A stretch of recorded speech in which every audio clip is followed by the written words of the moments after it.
Downsize your goals to scale your life. Why you can't have it all, and why that's a good thing. Picture this. You've got your to-do list jammed with must-haves, a million tabs open on your browser, and a brain that just won't slow down. We aspire to build an amazing career, achieve financial freedom, spend time with family, maintain a juicy social life, and top it all off with the perfect workout routine. Ever tried juggling all those flaming torches at once? Let's just say that's a quick way to set yourself ablaze. Because here's the startling truth. You can't have it all, at least not all at once, and that's okay. Studies show that 75% of workers in the US reported feeling burned out at least some of the time, Gallup 2021.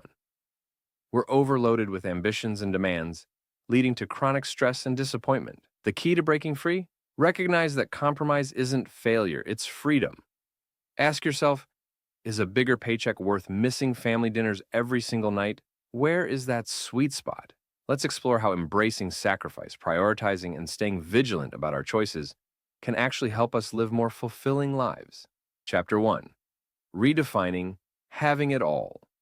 Ironically, having it all might just mean living a life full of regrets and anxiety if we don't establish some ground rules. Think of it like a buffet.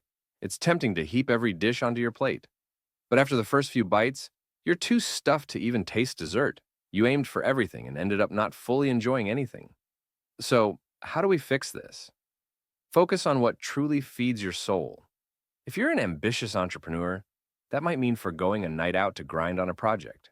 If you're a parent, maybe that means cutting back on extracurriculars so you can be with your kids. Sacrifices are inevitable, but it's in making the right, impactful choices that we carve a sense of purposeful direction in life. Write down your top 5 priorities right now, personal and professional. Everything else, politely say no or place it on a maybe later list. People-pleasing can wait. Your priorities can't. Chapter 2. The freedom of prioritization. Wasn't that word freedom appealing? Prioritization is not about limiting yourself. It's about expansion. As Greg McKeown writes in his book, Essentialism, The Disciplined Pursuit of Less, when we cut away the trivial many, we can finally pour our energy into the vital few. We often treat everything like it's a top priority, our inbox, our texts, the Netflix show we're itching to binge. The irony? By doing that, we let the urgent overshadow the important. Before we know it, the day is gone, and we've made zero real progress on what matters. Start each week with a weekly priority reset. Look at your upcoming tasks and commitments, jobs, personal errands, family time, even laundry. Choose your big 3, the 3 tasks that will move the needle of your life the furthest. That becomes your non-negotiable set for the week. Sacrifice. Making a conscious trade. Let's talk about the S word, sacrifice. It sounds scary, right? But in reality, we're always sacrificing something, whether we realize it or not. Maybe we sacrifice sleeping in to catch the 5 a.m. spin class, or we sacrifice a second cup of coffee to save money for a weekend trip. The trick is to become intentional about it. Studies on goal setting from Harvard Business School suggest that people who are explicit about what they're willing to give up are more likely to achieve their top goals.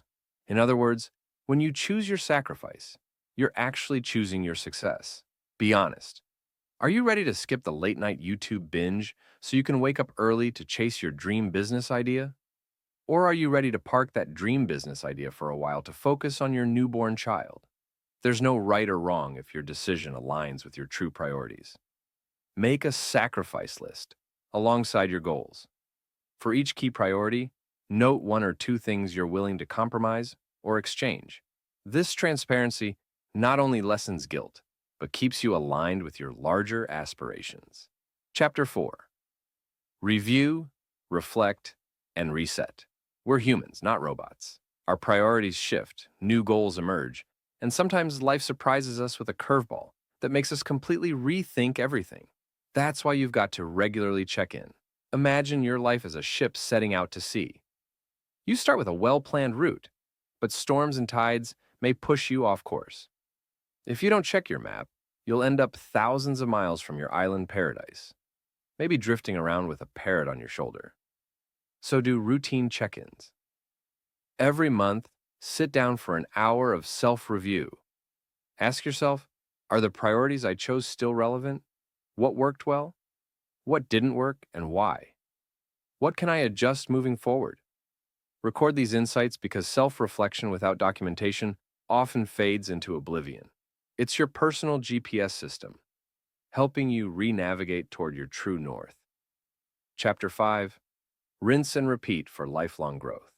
Here's the kicker. This process is not one and done. We can't do one round of sacrifice and prioritizing and expect unwavering success for the next 20 years. Growth is a continuous loop of clarifying what matters, pruning away the rest, and refining as you go. Think of life like your closet. You decide it's time to get rid of clothes you never wear anymore, so you donate half of your t-shirts. You feel great, organized, and free. Give it 6 months, and guess what? There's a brand new stack of t-shirts piling up, courtesy of impulse buys and free event tees. Time to declutter again. It's the same with your life's commitments. Researchers at the University of Minnesota found that an organized environment correlates with cleaner habits and thinking.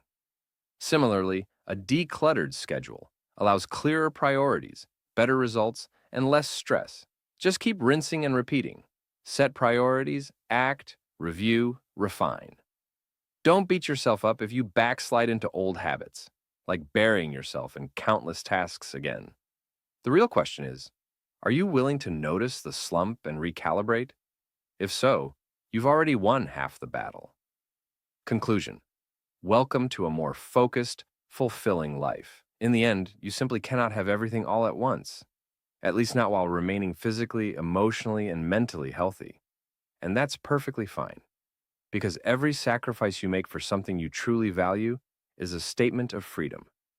Freedom from overwhelm, freedom from aimless chasing, freedom from feeling that your life is being pulled in 100 directions. Yes, it'll take practice. Yes, sometimes others won't understand your choices. You may leave a party early or miss out on the latest binge-worthy show. But here's the cool part.